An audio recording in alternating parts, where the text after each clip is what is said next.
Okay, Raymond Earl here, doing a 2010 Ford Fusion transmission mount, part number B5740. The customer came in, their car between 750 and 1200 RPM would shudder, and in reverse it would clunk. So this here was our culprit.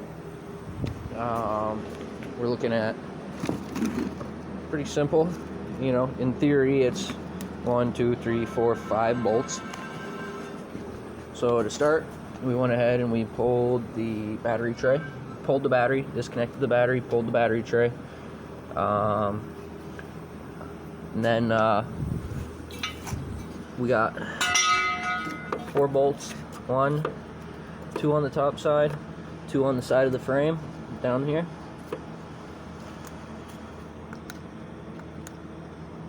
See that one there?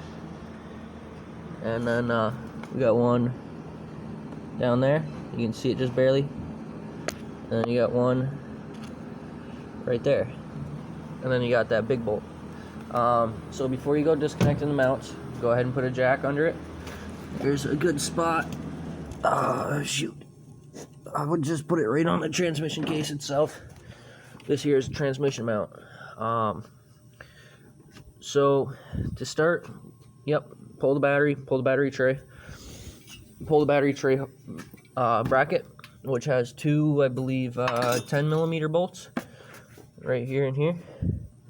The air box, you're going to go ahead and disconnect your mass airflow sensor. Undo this here, which I believe was an 8 millimeter bolt. Take off the top of the air box. And then the air box doesn't have any bolts itself, but it has these 4 little pins here. They go boom, boom, boom. Pull your air box. Just pull it out of there. You're going to be disconnecting it from here, which I believe is some sort of emissions or something like that. For easier access to this bolt, I went ahead and undid these 2 bolts here and that one nut down there, and I disconnected this here. So that way I just had more access room down there. If this mount is bad in your car, then chances are you can move your transmission up and down wherever you need to get better leverage on those bolts. Those are 13 millimeters, not a 12, not a 14, 13 millimeters. I went ahead and I disconnected these 2 first. It seems like it'd be easier to get to from the bottom of the car, but you really can't. Make sure you have plenty of leverage. Undo those 2 bolts. Get these 2 bolts out of there. Once you got the jack under there, you can take all of the brace off of this.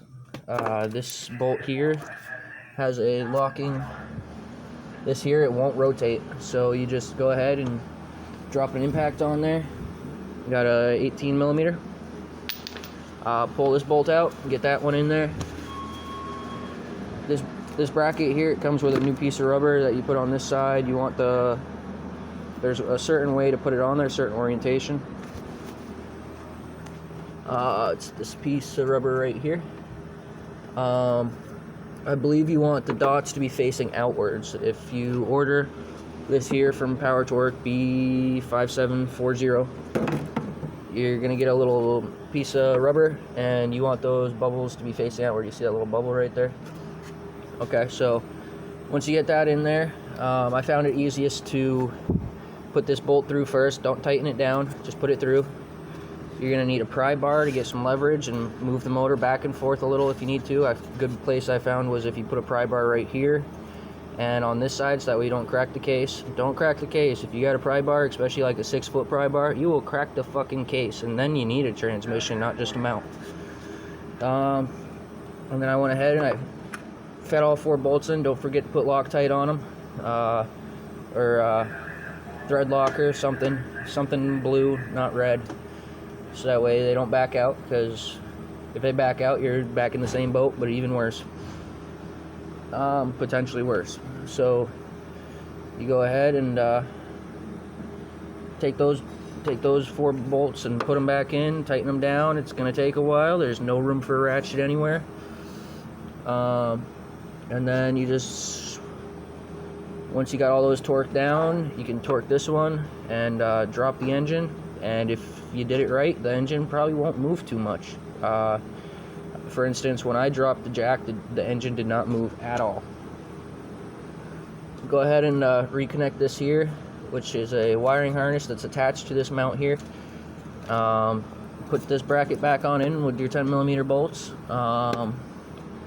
Battery sit down tray, your air box bottom, reattach the top, put your air filter in it, reattach your mass airflow, drop your battery on, plug back in your battery, and that should be a wrap.